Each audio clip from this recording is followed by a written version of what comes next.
एक social networking site के एक ऑनलाइन समूह पर दिल्ली के स्कूल जाने वाले लड़कों की लीक हुई चैट ने एक बार फिर भारत में सार्थक यौन शिक्षा और काउंसलिंग की आवश्यकता को रेखांकित किया। दिल्ली महिला आयोग और दिल्ली पुलिस के अनुसार दिल्ली के नामी ग्रामी स्कूलों के नाबालिग बच्चों ने #बॉयज लॉकर रूम नाम से एक समूह बनाया और फिर उस पर नाबालिग लड़कियों के बारे में आपत्तिजनक पोस्ट, माफ की गई तस्वीरें शेयर की। दक्षिण दिल्ली की एक लड़की द्वारा जिसे किसी गलतफहमी में इस ग्रुप तक एक्सेस मिल गई थी, उसने सोशल मीडिया पर जब ये स्क्रीनशॉट साझा किए तब इस समूह का पर्दाफाश हुआ। इस चैट से पता चला कि स्कूल के लड़कों ने कम उम्र की लड़कियों की तस्वीरें साझा की और उनके सामूहिक बलात्कार तक की योजना बनाई। दिल्ली पुलिस का कहना है कि उन्हें इस तरह कई ग्रुप होने की जानकारी हाथ लगी, लेकिन अभी इसकी जांच होना है कि इन ग्रुप को वही बच्चे चला रहे थे या फिर ये ग्रुप कोई और चला रहा था। संभ्रांत समाज के नाबालिग बच्चों के द्वारा इस तरह के ग्रुप बनाना हमारे समाज की एक चिंताजनक और डरावनी तस्वीर पेश करता है। हमारे समाज में जिस तरह की असमान ग्रोथ हो रही है, उसमें माता पिता और उनके कथित संभ्रांत स्कूल बच्चों को भौतिक सुविधाएं तो दे रहे हैं, पर उन्हें समय और संस्कार नहीं दे पा रहे और न ही इसके प्रति संवेदनशील बना पा रहे हैं। दूसरी तरफ किशोर बच्चे जिनको घर और स्कूलों में सामुदायिकता और संस्कार का अर्थ नहीं समझाया जाता, वो ऑनलाइन कम्युनिटी साइट से ही संस्कार और सामाजिकता सीख रहे हैं और एक छद्म दुनिया और सामाजिकता को ही असली मानकर इससे संस्कारित हो रहे हैं। इन साइट्स पर वो लगातार अनजान लोगों और विचारों से संपर्क में आते हैं और असली दुनिया और वास्तविकता सामाजिकता से कटते जाते हैं। उन्हें लगता है कि ऑनलाइन गेमिंग की तरह सामाजिक रिश्ते भी खेल होते हैं, जिसमें वो दूसरों से उसकी बिना मर्जी के खेल सकते हैं।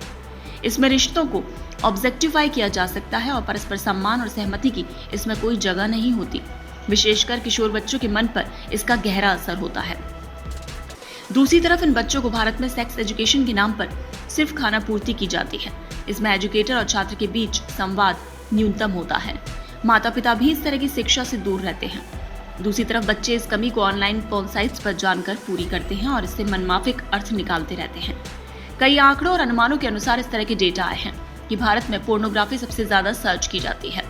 चिंताजनक पहलू सिर्फ इतना ही नहीं, नेशनल क्राइम रिकॉर्ड ब्यूरो द्वारा जारी आंकड़ों के अनुसार वर्ष 2018 में हर दिन लगभग 109 बच्चों का यौन शोषण किया गया। इस वर्ष पॉक्सो यानी protection of child from sexual offences अधिनियम के तहत भी दर्ज मामलों की संख्या में भी वृद्धि देखी गई। क्राइम इन इंडिया 2018 नाम की रिपोर्ट कहती है कि 2017 में पॉक्सो एक्ट के तहत 32,608 मामले सामने आए, जबकि 2018 में 39,827 मामले सामने आए, यानी इस तरह के मामलों में एक साल में 22% की वृद्धि हुई।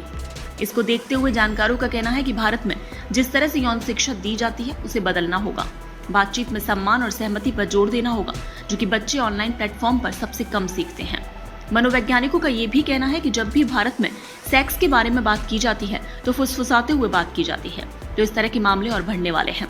जानकारों का कहना है कि हमारी संस्कृति में खासकर महिलाओं को ऑब्जेक्ट की तरह ट्रीट किया जाता है और उन्हें मात्र यौन प्राणियों के रूप में देखा जाता है, जिनकी एकमात्र भूमिका पुरुष को आनंद प्रदान करना और उसकी जरूरतें पूरा करना होता है, जिसमें उसकी इच्छा का कोई महत्व नहीं होता। इसीलिए इस तरह के व्यवहार के दंडित करने के साथ साथ लड़कों के मनोविज्ञान को समझने की जरूरत है। हमें ये समझने की आवश्यकता है कि व्यवहार कहाँ से आ रहा है। क्या ये किसी ऐसे घर से आ रहा है जहाँ कुछ बच्चे सेक्सुअली अब्यूज्ड है? क्या ये कुछ यौन दुर्व्यवहार से आ रहा है या ये किसी तरह की हिंसा से आ रहा है जो बच्चे के घर में हुआ?